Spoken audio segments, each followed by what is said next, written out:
Welcome to Ramadevi Rayalaseema రాగా. ఈరోజు మన శక్తిపీఠాల్లో ఒక శక్తిపీఠమైన శ్రీ వైష్ణవి మాత టెంపుల్కు వెళ్తున్నాం. మేము గుర్రాలపైన రెడీగా ఉన్నాం వెళ్ళటానికి. ఇక్కడ చూస్తున్నారు కదా, గుడిలో అమ్మవార్లు ఇలా కనపడతారు మనకి.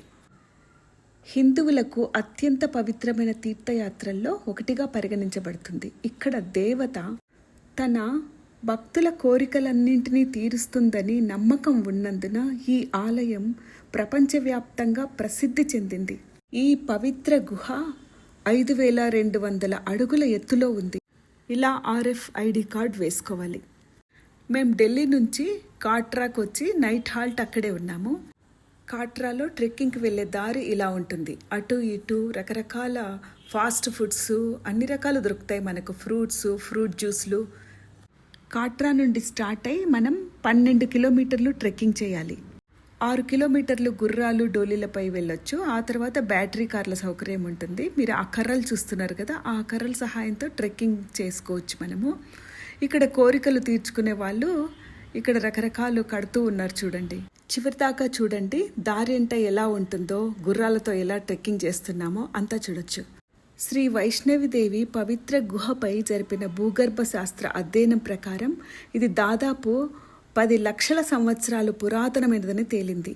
ఈ పవిత్ర గుహ గురించి మొదటి ప్రస్తావన మహాభారత ఇతిహాసంలో ఉంది.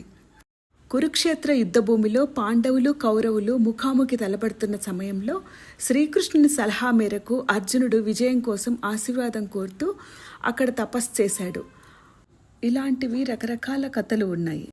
ఈ యాత్ర అమ్మవారి పిలుపుతో ప్రారంభమవుతుంది. ఇది కేవలం ఒక నమ్మకం మాత్రమే కాదు, చాలామంది యాత్రికులకు ఒక బలమైన అనుభవం కూడా. అదేమిటంటే వైష్ణవి అమ్మవారు తన పిల్లలకు పిలుపు పంపుతారు. ఆ పిలుపు అందుకున్న వారు ఎక్కడ ఉన్నప్పటికీ తప్పకుండా ఈ పుణ్యక్షేత్రాన్ని సందర్శించవలసి ఉంటుంది. అదే సమయంలో పిలుపు లేనివారు ఈ పుణ్యక్షేత్రాన్ని సందర్శించలేరని నమ్ముతారు. ఇదే ఈ స్పాట్ దాకా బ్యాటరీ కార్లో వస్తాము. ఇక్కడ లాకర్స్ ఉంటాయి. ఈ లాకర్లో డబ్బులు కట్టి 50 రూపాయలు డబ్బులు కట్టామంటే ఒక లాకర్ ఇస్తారు. ఆ లాకర్లో మన బిలాంగ్స్ అన్ని పెట్టేసేయాలి. చేతిలో ఏవి ఉండకూడదు. అక్కడ చూస్తున్నారు కదా, ఎంత చిన్న బిడ్డను తీసుకొస్తున్నారో వైష్ణవి మాత దగ్గరికి. ఇంత దాకా బ్యాటరీ కార్లో రావచ్చు. ఇప్పుడు బ్యాటరీ కార్ దిగేసి మేము చూడండి చుట్టూ సరౌండింగ్స్ ఎలా ఉందో. ఆ కొండ చూడండి, అంత ఫాగ్ పడుతూ ఎంత అందంగా ఉందో. ఇక్కడ ట్రెక్కింగ్ చేసే వాళ్ళు అలా కర్రలు పట్టుకొని తిరుగుతూ ఉంటారు. ఇక్కడితో స్టాప్. మన చేతిలో సెల్ ఫోన్ కూడా ఉండదు. మనం మాత్రమే ఉంటాం. లైన్లో నిల్చుకొని మనం అమ్మవారి దర్శనం చేసుకోవాలి. ఆ చివర వైట్గా కనపడుతుంది చూడండి, అక్కడ దాకా మేము లైన్లో వెళ్ళాలి. శ్రీ వైష్ణవి దేవాలయం త్రికూట పర్వతం మీద పురాతన గుహలో ఉంది. వైష్ణోదేవి అంటే మహంకాళి, మహాలక్ష్మి, మహాసరస్వతి దేవతలు.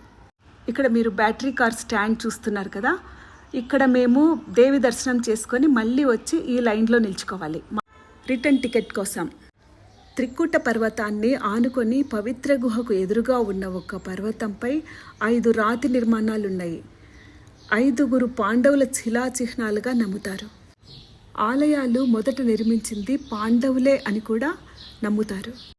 మాతా సతీదేవి పుర్రె ఇక్కడ పడటం వల్ల ఈ పుణ్యక్షేత్రం అన్ని శక్తి పీఠాల్లో కల్లా అత్యంత పవిత్రమైనదని కొన్ని సంప్రదాయాలు నమ్ముతాయి. ఆమె కుడిచేయి ఇక్కడ పడిందని మరికొందరు నమ్ముతారు.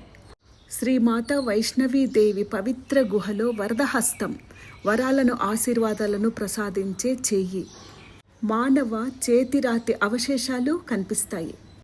మాతా వైష్ణవీదేవి విష్ణుమూర్తికిచ్చిన వాగ్దానాన్ని నెరవేర్చిందని నమ్ముతారు. అందుకే ఆమెకు వైష్ణవి అనే పేరు వచ్చింది. ఈ ఆలయం ఒక శక్తిపీఠం. ఇక్కడ మాతా సతీదేవి శరీర భాగంలోని ఒక భాగం పడిందని, ఇక్కడ దేవత తన 3 రూపాల్లో దర్శనమిస్తుంది.